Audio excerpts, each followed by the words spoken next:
How an avoidant shows pain after realizing they lost the right person. It doesn't happen right away. In fact, when you finally walk away from an avoidant, it often looks like they couldn't care less. They act calm, detached, maybe even relieved. To outsiders, they seem fine, collected, composed, almost indifferent. But the truth? That silence, that cool distance, that so-called peace, they're not signs of strength. They're defense mechanisms. Because avoidants don't process loss like most people. They suppress it. They delay it. And when the realization finally hits that they've lost someone who genuinely loved them, it doesn't come as a wave. It comes as an earthquake. Quiet at first, but deeply unsettling once it starts to shake the ground beneath them. At first, they'll distract themselves. They'll throw themselves into work, hobbies, or casual dating. They'll tell themselves they needed this freedom, that they're better off alone. But avoidance isn't healing. It's hiding. And eventually the distractions stop working. The silence they once craved begins to echo. Nights become heavier. They scroll through old messages, old pictures, and they start to feel something they've spent a lifetime running from. Regret. That creeping awareness that they didn't just lose someone, they lost the right one. The person who saw through their walls, who loved them when they were emotionally unavailable, who offered connection without demanding perfection. That realization doesn't come with a loud cry.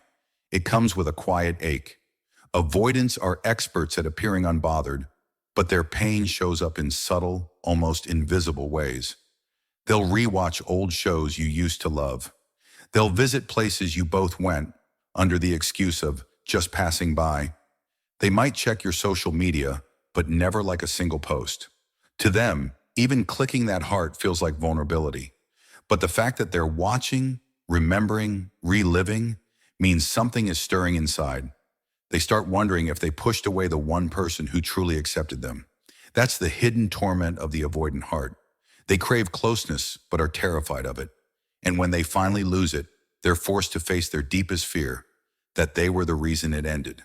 As time goes on, their pain turns inward. Avoidants don't lash out like anxious types. They internalize. They replay conversations in their mind, analyzing every moment they pulled away, every time they chose distance over connection. They start to understand that their silence didn't protect them. It punished them. And the memory of your patience, your warmth, your efforts to reach them becomes almost unbearable. It's not just missing you. It's missing the version of themselves they could have become with you. Because you weren't just love to them. You were a mirror, a reflection of what emotional intimacy could have felt like if they hadn't run. Sometimes they'll try to come back, but not immediately. It might be months later when they think you've moved on, when they sense that the emotional door is closed. They'll send a subtle text, something casual like, "Hey, how have you been?" But beneath that simplicity lies a storm. It's their quiet way of testing if the bridge still exists. They might not confess their pain directly, but you'll hear it in their tone, in their hesitations, in the way they suddenly bring up old memories. They might not say, "I miss you," but they'll mention your favorite song or ask if you still go to that cafe. Avoidants rarely express pain through words. They express it through nostalgia, through subtle attempts to reconnect with the moments that made them feel safe. When they realize you're truly gone, that you've outgrown their emotional distance, that's when their real pain begins. Because for an avoidant, love isn't easily replaceable. They can have casual connections, short flings, but the depth of emotional safety they felt with the right person stays unmatched. It lingers like a ghost. Every new person they meet will remind them, consciously or not, of what they lost. They'll compare, they'll retreat, they'll keep wondering why no one feels quite like you did. That's the curse of losing someone who genuinely loved them. You become the standard they can't meet again. Deep down, they start to recognize the patterns.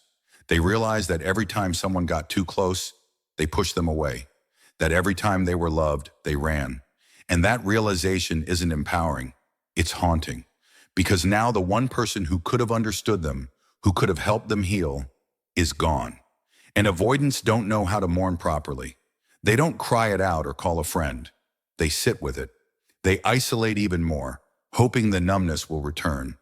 But it doesn't, because this time, the pain carries meaning. It's tied to someone real.